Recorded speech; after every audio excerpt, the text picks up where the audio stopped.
See, the route you on right now is the route you got to take. And it's very uniquely yours.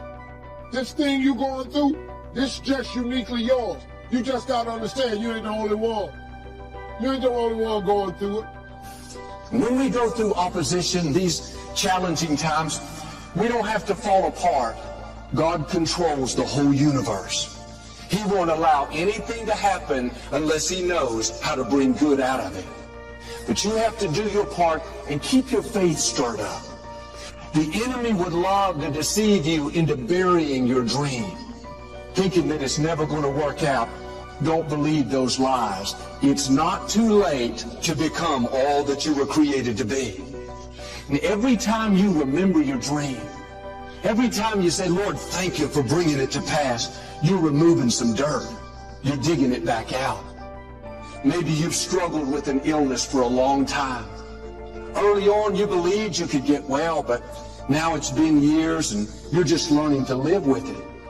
What's happened is your healing, your breakthrough, your freedom has gotten buried.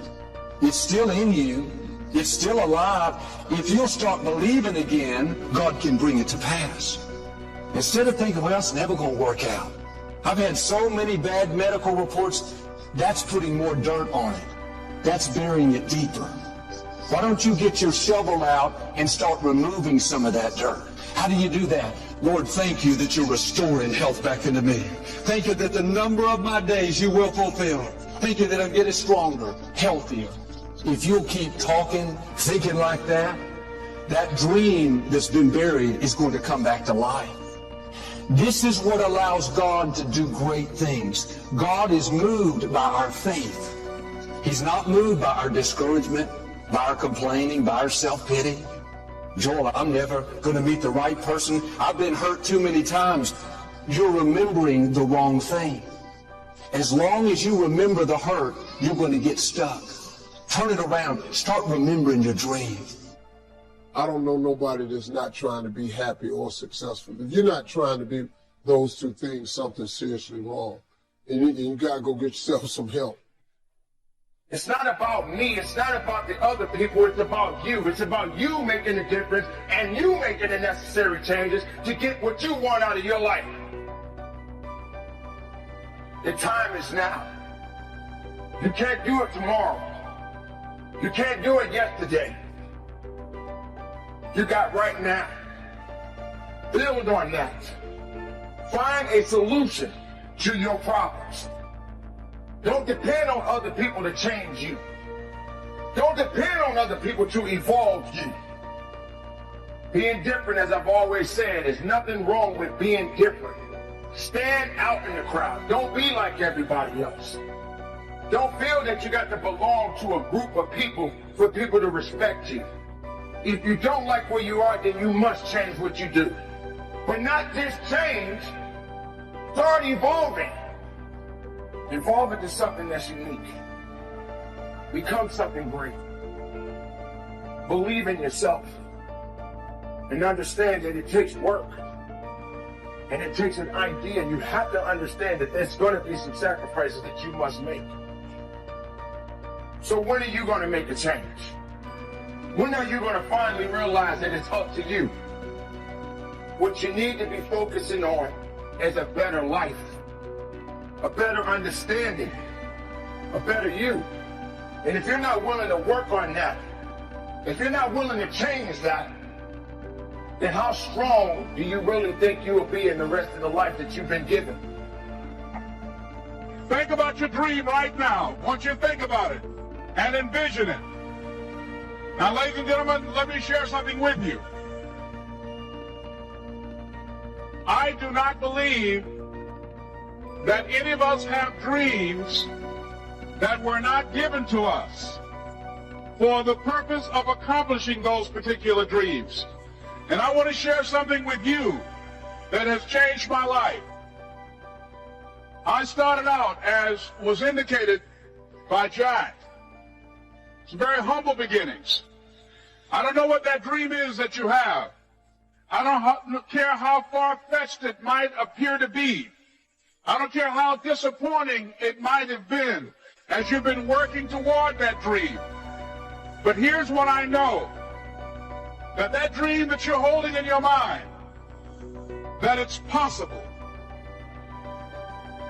And I'm going to tell you right now, it won't be easy.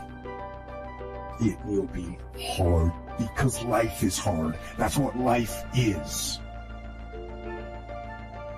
And these challenges that you face, they're going to do their best to take you down. Do not let them. Stand up, dig in. Line up those problems and confront them. Face them. Fight them. Do not let them bring you down. In fact, let those challenges raise you up. Let them elevate you. Let their demands and their trials make you stronger. Let the adversity you face today turn you into a better person tomorrow. So in the future,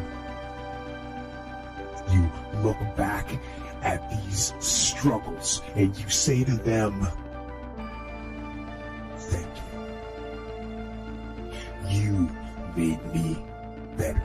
We all face difficulties that don't look like they'll ever change. Seems like the more we pray, the worse it gets. We don't see any sign of things improving.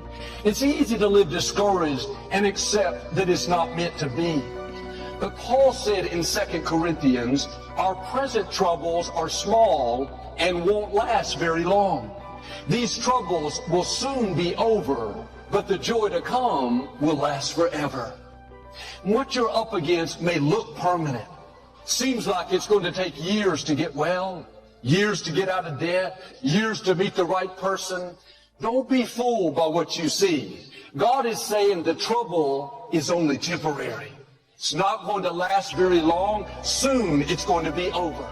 Soon you're going to see the breakthrough. Soon your health is going to turn around. Soon you're going to meet the person of your dreams. You may not see how this can happen. Everything in your reasoning says it's not possible. You're looking at it in the natural. We serve a supernatural God. He can make things happen that you can't make happen.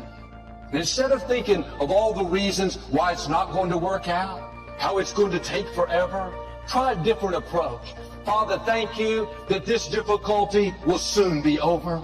Thank you that this sickness, this depression, this family problem will not last very long. You just got to hope. Sometimes you ain't strong enough to believe, but you can always be strong enough to just hope. That I hope God come get me. I hope I make it. See, what they tell you when you read the scripture and you say faith is the substance of things hoped for. What faith really is just hard hoping. And I just took that hope and just kept hope alive. If you can keep hoping, man, you have a chance. You just can't become hopeless. The devil is busy, man. The devil has one job. That's to rob you of your destiny. That's his only position in life. He don't care if you get money, a car, a house. As long as he can rob you of your destiny, that's the devil's whole mission in life. He just want to rob. He just wants you to not be what God made you to be. But if you can remain hopeful in spite of all adversity, like it was times in my car, man, I felt like quitting. I felt like giving up. Living in a car is not a simple task, but I just, some days I just said, man, God, I hope something happens. Come on. All you got to do is hope. Faith is the substance of things hoped for and the evidence of things not seen. Before you, he will never give you an assignment without giving you the ability, the strength to make it through victoriously.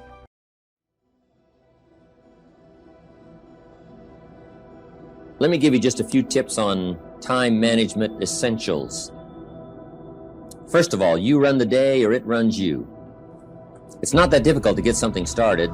You run it for a while, and after a while it starts running you. That's part of the challenge. Next, the time you've already committed to labor is enough time. If you're working already 8-10 hours a day, that's about it. You just can't work much more than that. Bursts at a time, you can work 12, 14, 16, right? I'm sure we've all learned to do that, put in the extra time. But after a while, you pretty well have to put your life in balance, or your health is in jeopardy, and your heart's in jeopardy, your blood pressure is in jeopardy, a lot of things, if you don't stay in balance. So you don't have to put any more hours, probably. All you have to do is just make better use of the hours. A cliche we've all heard. It's not the hours you put in, it's what you put in the hours that counts.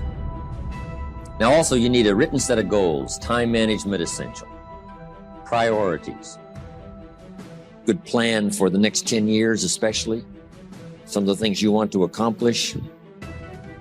Let our dreams pull us through, our objectives sustain us, get us up early, keep us up late, all right, drive us to do the disciplines, read the books, take the classes, study, whatever is necessary, and a constant review of your goals, because that's how you determine how to use your time, whatever priorities you're going for. Then you need a plan to achieve your goals, and game plans, laying out 6 months, laying out a year. When you do business internationally, several corporations, we just formed our first Australian corporation. You just got to have game plans to lay all this stuff out. Otherwise, it just doesn't get done. Things get missed. Taxes don't get paid. The details don't get taken care of. You've got to learn to think on paper. And if there's one thing under time management we can get across that's major, that one is it. One of the things that we know about life is that it is always changing. Sometimes you're up, sometimes you're down. Sometimes things go real well, and sometimes they don't. Sometimes you're happy, and sometimes you're sad. Now that's that thing called life. And when we begin to understand and know that, accepting that reality that we will never ever have things just on an even keel all the time. That you're gonna have some ups and you're gonna have some downs. But during those down moments, that's where the growth takes place. That's where the work is. Anybody can feel good when they have their health, their bills are paid, they have happy relationships, the children are acting normal. Anybody can be positive then. Anybody can have a larger vision then. Anybody can have faith under those kinds of circumstances. See, but the real challenge of growth, mentally, emotionally, and spiritually, comes when you get knocked down. You got to keep your mind concentrated. Next time management essential is learn to say no.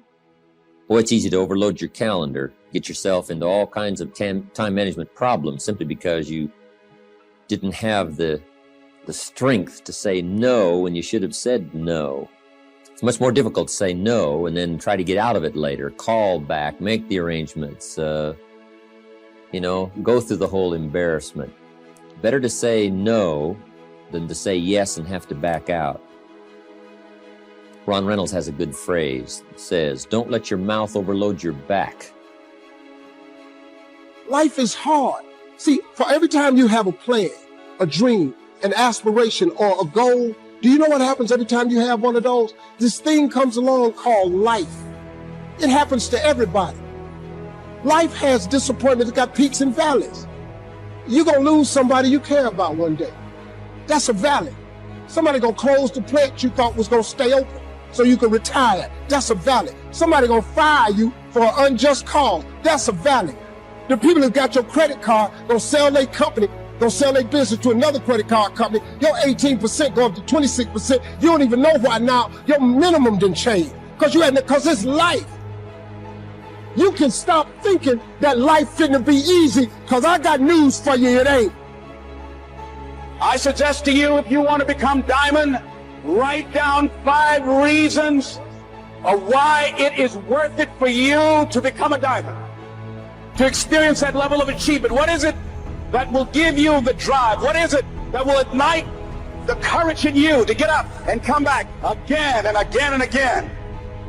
How is it that you would be able, what reasons that can tap into that deep down feeling that goes to your gut, that no matter how many times you'll get knocked down, that you're coming back And during those moments when it's hard, not only must you have patience and engage in consistent action, but you must turn to a power greater than yourself and just say, Lord, whatever I face today together, you and I can handle it. And I know some way and somehow you'll make a way for me.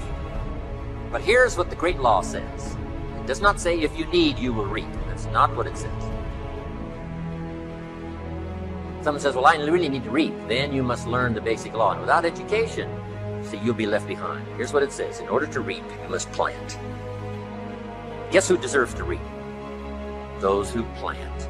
So could I deserve something unique and valuable? Yes, if you understand the law, if you understand how it works in your own self-interest. We must plant. We must give to the soil. We must turn it loose. We must let it do its work. We must have patience, take care of it.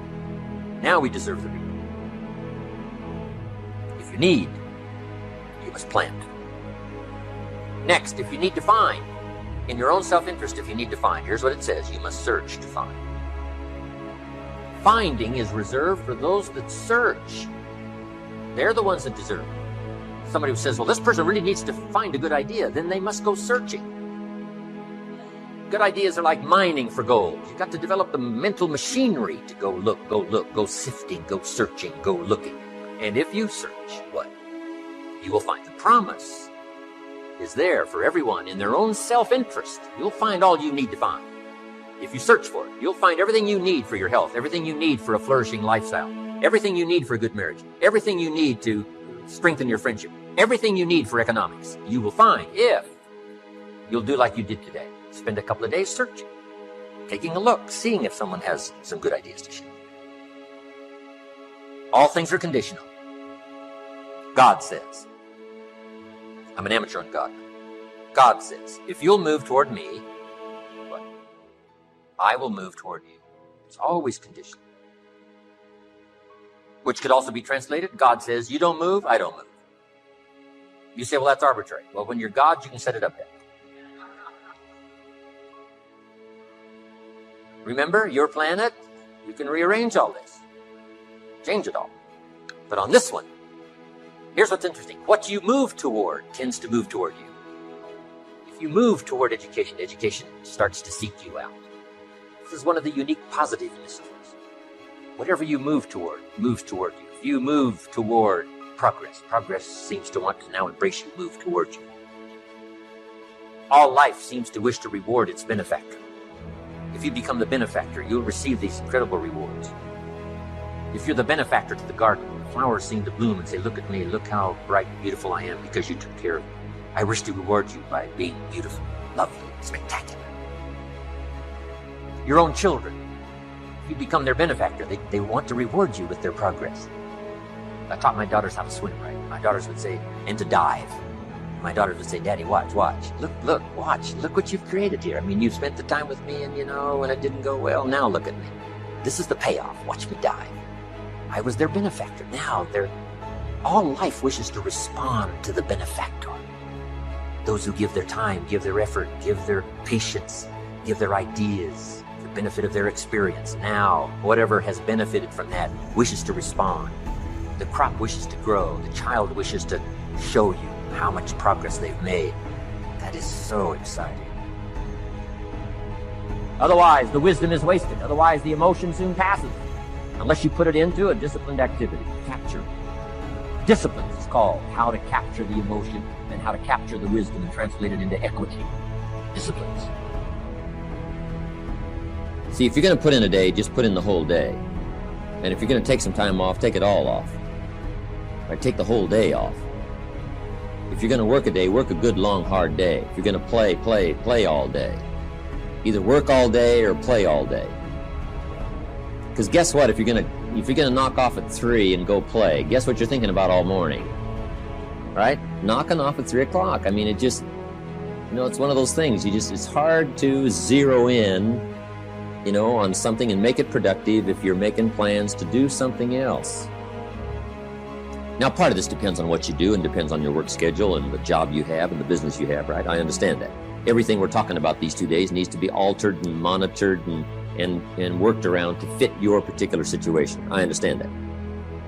I have a builder friend of mine up in San Jose, His name is Peter Paulson. Peter's got it down pat. Peter works a week and takes off a week. That's the way he's got it arranged. He's a builder. Now, it's kind of clever, though. See, he works 5 days, takes off 9. That's a little... He says work a week, take off a week, yeah, but it's really 5 and 9. Because it's 5, and then it's a weekend, and 5 days, and another weekend, right? So, but what Peter does, the 5 days he puts in, he works, 14, 16 hours, almost around the clock, keeps 2 or 3 secretaries going, gives all the orders, the accountants, the superintendents, the builders, the whole thing, gets it all arranged, and works around the clock for 5 days, and then goes, takes off. Now, you might not have the luxury of being able to do it that way, but just work on this. When you work, when you play. Okay, the next time management essential is analyze how you are, and then either compensate for it or change. Sometimes you can remain how you are if you just make other arrangements. My staff discovered I'm a poor courier. They said, Mr. Rohn, here's a check for Jerry Haynes. You're going to be up north, right, in the next couple of days? I say, yeah, no problem. Give it to me. I'll see that he gets it. Guess when I next hear about that check? From my cleaners. Saying, Mr. Rohn, we found this, right? Now, I say, look, I know I messed up that time, but, next time I'll make sure. See, but it just doesn't work. I'm not good at it. So we've got a little rule at our office that says, don't give the chairman anything, right? Don't. It won't arrive.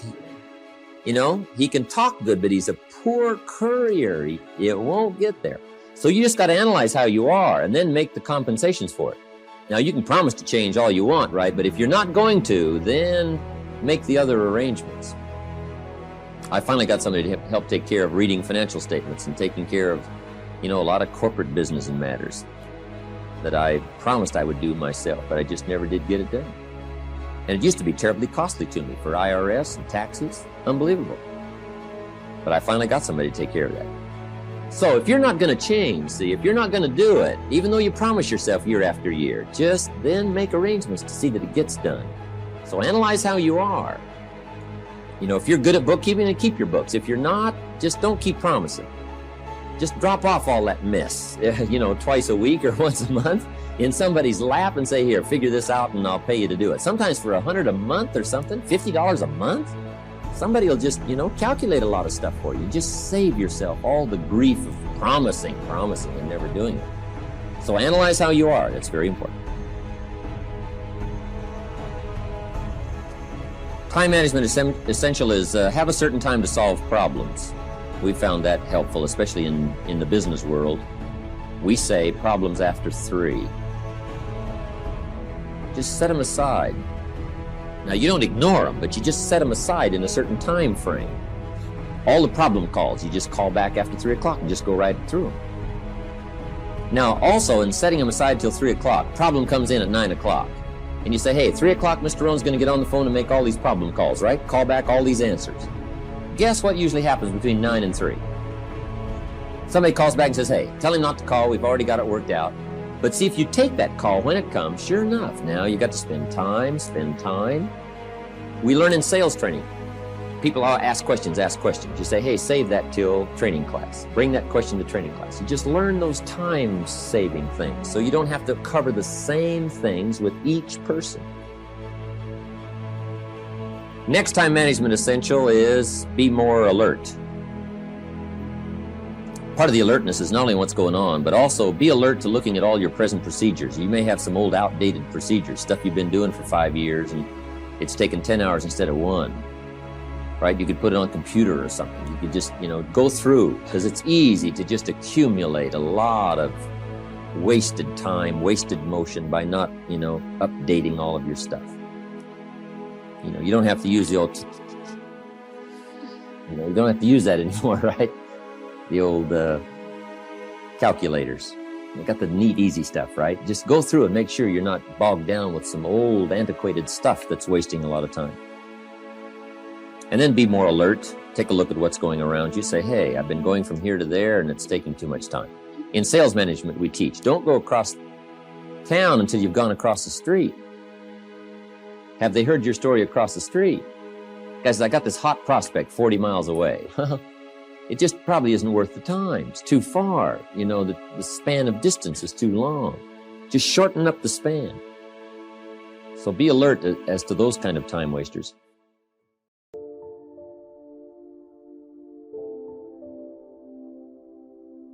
I recruited Charlie A. on that military base that he drove by on the way to Pelican Hill. On the base, he was in full fatigues. Rich Thawley walked me around his vineyard. I was trying to recruit him. He recruited me. Thank God. And guess what? I found someone. I went, oh, I'm not kidding you. I went, he's like Rod. He sees it. He's like my grandpa. He's like Papa. He sees me. He sees what I can be. He really cares about me. I want to be like him, and he cares about me. He was instantly my leader. And to this day he does. I'm going to get a text message. It's probably already there. I love you. I believe in you. It's the best you've ever done. Thank you. He always does it. He loves me. That's what a leader is. We're looking for those leaders. You got to face your Ray-Rays in life. You got to rise up. You got to make your dreams a reality and live a damn masterpiece. You know this. Now, here's the thing. Couple things. You got to make a decision. Listen to me. You got to make a decision. What's the decision? What's the thing you came here for? Now we're at the moment. The clock is ticking. People say all the time, hey, life is short. Let me tell you something. Life can be long. You bury your dreams. You quit this. Life gets long. See, time's relative. 2 minutes of you being with your sweetie, doing whatever you like to do with them, that can go by quick, right? What's about the last 2 minutes on a treadmill? Does that not seem like it goes by for like 4 hours, right? So if you're enjoying it, it's short. If it's painful, it's long. Life can be long. You want a life that feels like it's flying by. You want a life like I have right now where I go, can I just press pause? Can I just press pause? It's so good. It's so great. It's so rewarding. It's so awesome. But I don't really want to press pause because I know it can get better. So what's the decision? What have you been sitting on? What is it? Is it people are texting me, hey Ed, I submitted my resignation last night. I'm coming full time. I walked away from a 6-figure job. Is that the decision? Is it the decision to finally get serious? Is it the decision to get licensed? Is it the decision to stop worrying about what people think? Is it the decision to become a great closer? Is it the decision to something in a relationship you have you need to get out or into and shake it? Is it a decision to get off of some drug or alcohol you're on? What's the decision right now? What is it? Be honest with yourself. What's the decision? You know what it is. It's sitting right in front of you. You knew it when you came in here, and now me and your family are bringing it back up. What's the decision? What have you been hesitating on? What are you afraid of? Face it right now. What do you need to decide? Is it getting aggressive? Is it believing in yourself? Is it reaching out to somebody? Is it a recruit you've missed? Is it coming full time? I don't know what it is for you. What's the decision? Maybe there's someone in your life that you need to get out of your life. Maybe there's someone you need in it and you need to tell them you love them and get them back in it. I don't know. But I know this. It's only a thought if you don't take an action. The difference between a thought and a decision is an action. So we know and you just decided and you know what it is. You know what it is. You will have really decided if within this next hour you took some step towards it. Something. A note you write, a text you send, a decision you've made, something you do that you follow up with the action to make it real. We will know that if within this hour or in this moment, maybe you just wrote it down. Boom, that's a step. Maybe you've scheduled it. Maybe you've put a date on it. Maybe you're feeling it right now. Maybe you can feel them talking to you right now about it because they know too, because they love you. I want you to think about something real quick. See, there's a book being written about your life, isn't there? Someone somewhere's taking inventory of your life. Don't compare your chapter 1 to someone's chapter 10. You write your own book. And at any moment in your life, you can decide that you want to make this the new chapter. You're literally in your life, you can turn the page. And those previous chapters are your old book. It's like Old Testament, New Testament. Old story, new story. They're connected, they're related, but you can flip the page and you can have a whole new story. If you decided right now, I am literally turning, my breakthrough is I turn the page, and in this second, I start to write the best chapters of my life. You could decide to do that. It would be our honor, our privilege. Your life is precious to me. I prayed for you before I came out here. We love you. You could see the emotion on our faces. You matter. Many of us stopped doing this for money a long time ago. You matter. Your family, your life is our privilege to be involved with it. It's our honor to be any way connected with you, not to do business with you, to do life with you. We want to help you write those chapters. We can help you see what it'll look like. We can give you a peek, but we can't do all the writing for you. You got to decide it. See, I hope you feel like the best chapters of your life are in front of you. I hope you got this sense sitting here right now that, my God, I think I'm changing. I think I'm going to make a shift. I think I'm going to a different life. I think I'm going to write a new chapter. I'm turning the page of my life. It's going to be the best time of my life. How many of you feel that way? Yes? Then guess what? You've had a breakthrough. You had a breakthrough. That's why you came here, was to get to this second, this moment. Now, in that moment, listen close. Can you hear them? What are they telling you? What are they telling you? What are those people telling you? They loved you. They believe in you. They're proud of you. They want you to honor them. They'll be with you all the way.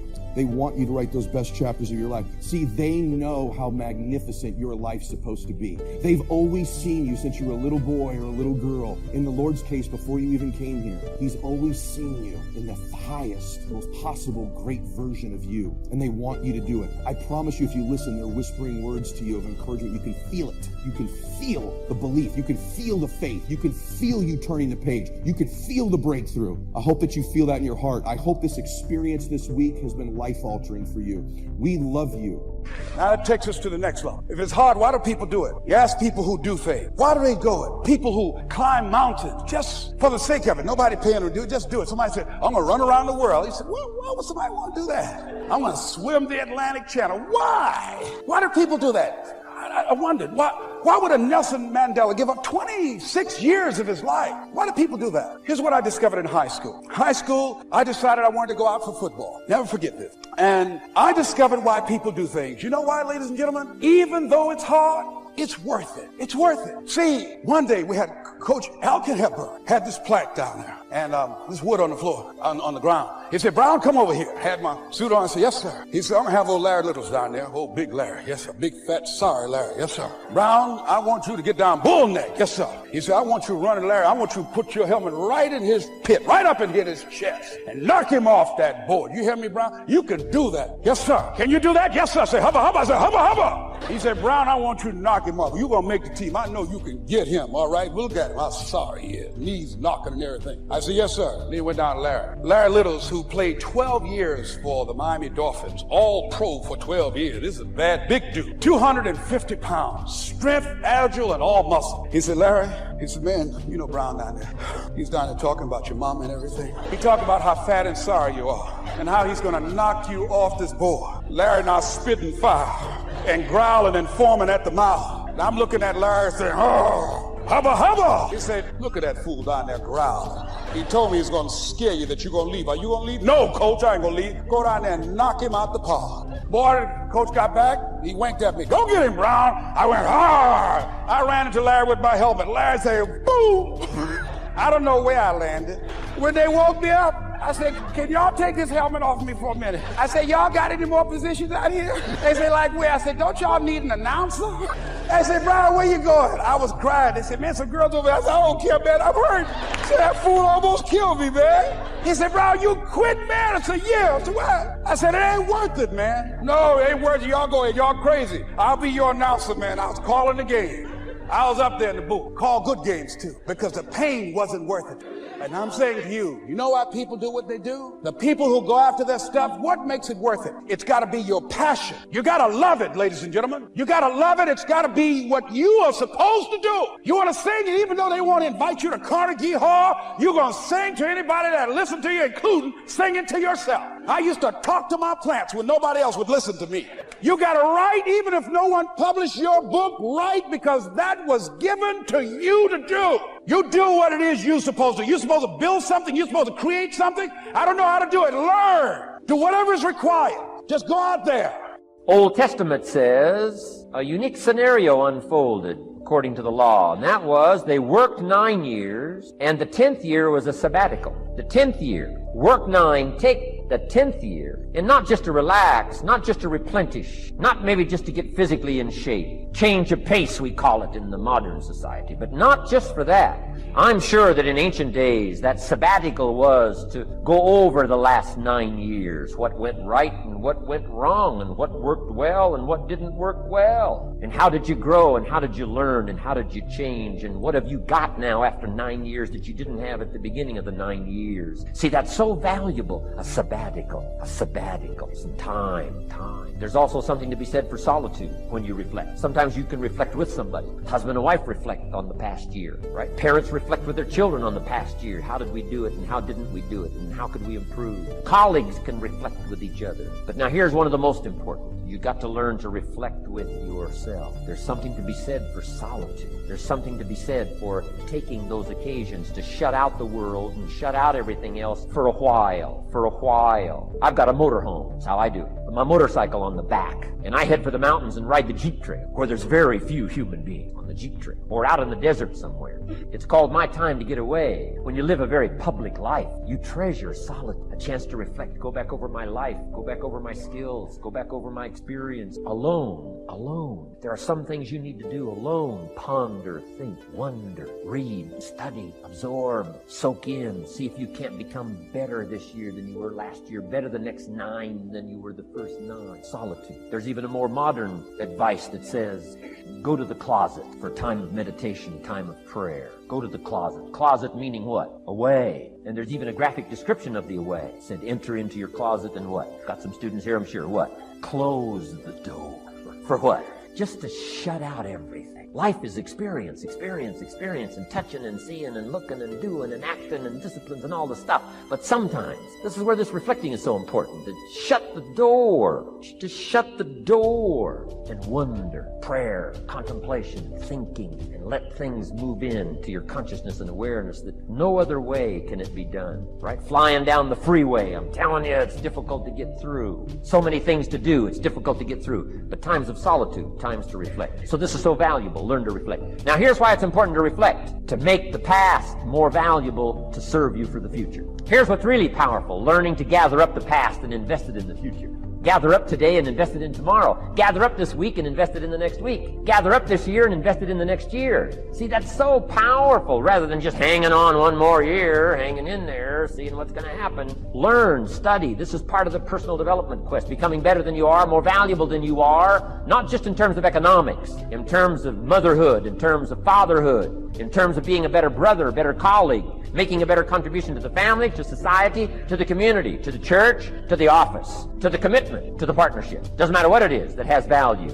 Work on yourself. Then you bring more value to the partnership, to the marriage, to the franchise, to the corporation, to the enterprise, to the community, to the nation. Self-development, personal development. The best contribution you can make to someone else is self-development, not self-sacrifice. Self-sacrifice only earns contempt. Self-development earns respect. Pity the mother who says, I'm just going to give up my life for my children. Self-sacrifice is not noble. Self-investment is noble from self-development. If I work on myself and become more valuable, think of what that'll do for our friendship. I used to use the old expression, you take care of me and I'll take care of you. I found out how shallow and short-ended that was. And I changed it to read like this. I'll take care of me for you, if you will please take care of you for me. And this is part of it, the personal development, that we work harder on ourselves than we do on our job. Now we bring that to the friendship. Now we bring that to the marriage. Now we bring that to the family relationship as a father, as a mother. And we develop the strength and we develop power. And it takes, I think, this scenario of discipline, these abilities, to acquire those gifts and those skills, that value, so that we bring more. The more successful a person is, the less that person makes excuses for anything. Now, this disease of excusitis comes in several forms. And like most diseases, it gets worse if it isn't treated. A victim of this thought disease thinks like this: I'm not doing so well. What can I use as an alibi that'll help me save face? Let's see. Poor health, lack of education, too old, the way my family brought me up. And each time this person uses an excuse, it becomes more deeply embedded in his subconscious. Probably when he first used the excuse, he realized it was just an alibi or a lie. But the more he uses it, the more he believes it, until he is convinced that the excuse is the real reason for his lack of progress. So right now, I want you to vaccinate yourself against excusitis, the disease of failure. There are a number of types of this disease, and when you listen to what follows, you'll find out how to protect yourself against each of them. Well, I'd like to take on more of the work that would really be important to me, but I really don't see where I have the time to do it. I'm really rushed now just to finish the work that I already have. I can't imagine how I would find more hours in the day to finish more work. First, let's deal with what may be the most common form of excusitis: time. You hear this one everywhere. I don't have time, or not now, I'm too busy. People who make this excuse are saying, it takes every minute I've got just to keep up. So how do you expect me to put out the extra effort it takes to get ahead? But there's a basic fallacy in this excuse, and this is it. Everybody, whether you're the president of a big company or the paper boy, everybody has exactly the same amount of time. You and I both have 24 hours a day, 168 hours a week, no more, no less. The question is, what do you do with your time? Most people spend about 51 hours a week sleeping and about 50 hours a week at work, counting commuting time. So far, that's 101 hours. On average, people spend about 15 hours a week eating, figuring 2 hours a day for breakfast, lunch, and dinner, and a few minutes here and there for snacks. That's 116 hours. Now throw in 24 hours a week for relaxing, reading, watching television, playing with the kids, making love with your spouse, and getting some exercise. That makes 140 hours. And on top of that, throw in 4 hours a week for going to church or watching a football game. That makes 144 hours. But remember, there are 168 hours in a week. So even after we've eaten, slept, worked, played, made love, and even watched a lot of television, we've still got 24 hours left over. You could watch another 6 hours of television a week and still have 18 hours unaccounted for. So where do people get this excuse? I haven't got enough time. There is just no truth to the statement. It simply is an alibi for mediocrity, for failing to give yourself the chance to succeed. Successful people don't say, I don't have time. Successful people welcome new challenges, and they find the time to meet them. There's an old business axiom that says, if you want something done, find the busiest person you can and get them to do it. The truth in that axiom is this: a busy person, a successful person, won't hide behind an excuse. That person wants challenges, wants more business, wants that additional assignment, because a successful person knows that success is a direct product of extra effort. That's the hard part, because you want to try to surround yourself with like-minded people, but you also got to understand, this is something my father told me a long time ago. I don't know if this translates to you. Let me see. My father said, everybody come with you, can't go with you. Now this is hood, you know what I mean? When I say hood, this is poor people think very richly. Everybody come with you, can't go with you, which means there are some people in your life that can only go with you to a certain point, and they can't go anymore because they cannot think. See, let's say, listen to me. You say, I want to be a doctor. I'm just using that. I couldn't have been a doctor. I'm not that smart. I can't read, that good. So me being a doctor was out the question. And then I don't really care for sick people. So it's just not a good look for me being a doctor. Let's say you want to be a doctor. And you tell some people, I want to be a doctor. And you go to high school and you graduate from high school. And they go, yeah, he's going to be a doctor. And then you go to college. And some people you go to college with drop out of college. And you stay and you say, I am still going to be a doctor. Well, the person that dropped out of college, how can they possibly believe that you will be a doctor when they can't even finish school themselves? So that person goes away. And you go a little bit higher, you graduate from college and you're getting ready to go to medical school, and the people that you went to college with, 2 of them drop off, if they don't get accepted into medical school, then they go away. So how can they possibly think that you will complete the task of being a doctor when they keep falling away? See, it's like this. Let me show you something. When a rocket ship takes off, back in the old days, there was 4 tanks of gas connected to this rocket ship. 4. In the USA at Cape Canaveral, Cape Kennedy, and they go 5, 4, 3, 2. And this rocket starts blasting up. It takes 4 tanks to get the rocket off the ground. But as soon as it comes off the ground, 2 of those tanks stay on the ground. Then as the rocket ship goes higher, back in the day when they used to show the rocket ships taking off, you see it getting high into the sky. You see one more tank fall off into the ocean. It falls into the ocean. Now there's only 1 tank. In order for this rocket to get into orbit, in order for you to get to where God wants you to go, eventually you will have to lose the other tank so that you can get into orbit and start orbiting the Earth. If you do not get rid of the tanks along the way, you will be too heavy.